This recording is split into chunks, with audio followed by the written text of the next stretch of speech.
Assalamualaikum warahmatullahi wabarakatuh. Perkenalkan, nama saya Girandi Nugroho dengan NIM 4202327054, berasal dari kelas 6A. Hari ini saya akan menjelaskan tugas arsitektur hijau saya yang bertema SEM pada konsep studio perancangan Green Building. 7 parameter bangunan mengacu pada bangunan gedung hijau BGH yang diatur dalam Permen PUPR nomor 21 tahun 2021. Parameter ini digunakan untuk mewujudkan konstruksi berkelanjutan yang hemat energi, ramah lingkungan, serta sehat bagi penghuninya. 7 parameter bangunan gedung ini lebih dikenal sebagai bangunan gedung hijau, bertujuan untuk mewujudkan konstruksi yang efisien, ramah lingkungan, sehat, dan berkelanjutan dari tahapan perencanaan hingga pembongkaran. 7 parameter yang diterapkan adalah 1. Pengelolaan tapak atau site management, 2. Efisiensi energi, 3. Konservasi air, 4. Sumber dan siklus material, 5. Kualitas udara, 6. Pengelolaan sampah. Kita lanjut ke nomor 1, pengelolaan tapak. Analisis poinnya, masa bangunan memanjang menghadap utara dan selatan dengan sumbu kemiringan 15 derajat terhadap sumbu utara dan selatan, mengurangi paparan sinar matahari dari arah timur dan barat.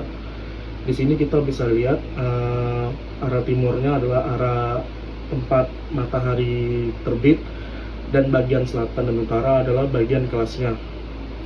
Penerapan pada desainnya yaitu penanaman vegetasi pada bagian selatan dan utara untuk mereduksi panas, karena pada bagian vegetasi bagian selatan dan utara terdapat kelas, dan di bagian kelasnya kita akan penginstalan kanopi pada sisi kelas. Kita lanjut ke parameter penilaian kerjanya.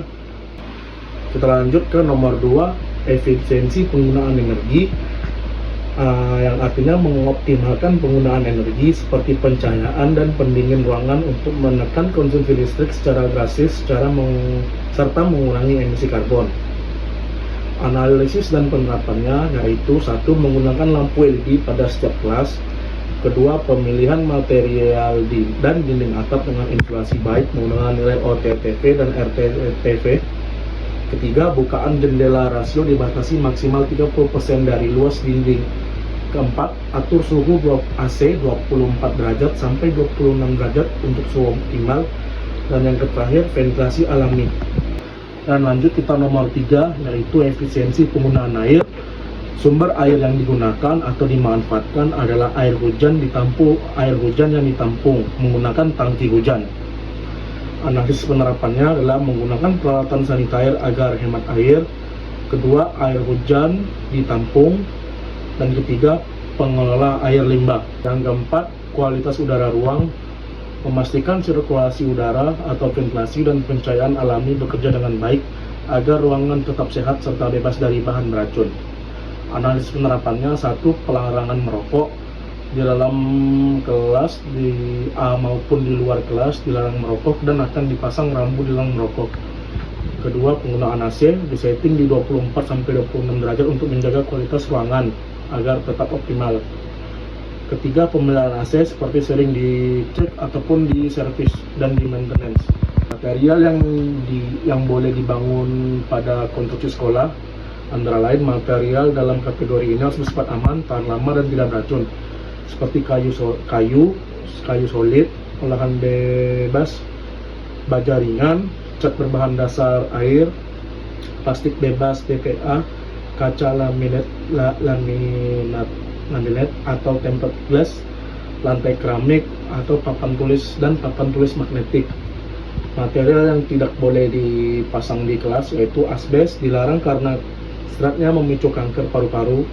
2. Cat berbahan dasar timbal, merusak perkembangan otak dan sistem saraf. 3. Kayu dengan pengawet CCA, mengandung arsenik beracun yang berbahaya jika disentuh anak-anak. 4. Kaca biasa, floor glass, tebal, bahaya, pecah menjadi kepingan dan tajam jika kaca itu pecah dan dimainkan oleh anak-anak.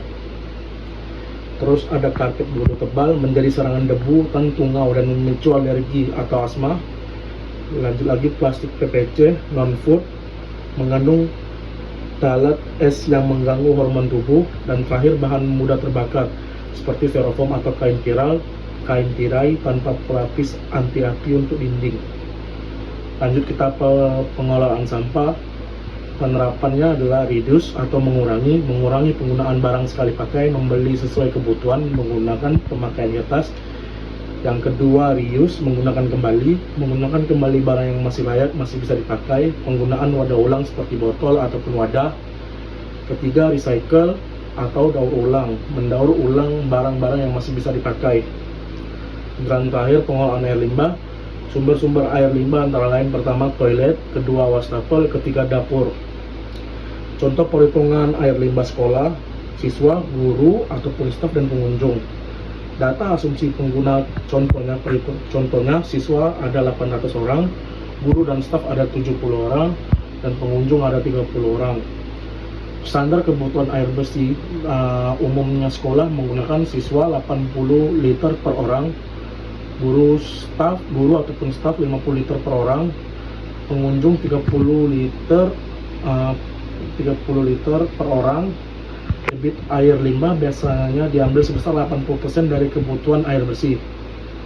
Contohnya perhitungannya 800 siswa dikali 80 sama dengan 64.000 per liter hari, 70 kali 50 dan 70 kali 50 sama dengan 3.500 liter per hari, 30 kali 30 sama dengan 900 liter per hari.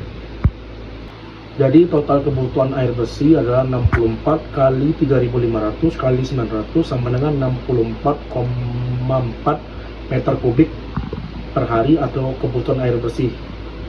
Debit air limbah sama dengan 0,8 kali 68.000,4 sama dengan 54,32 debit air limbah sekolah.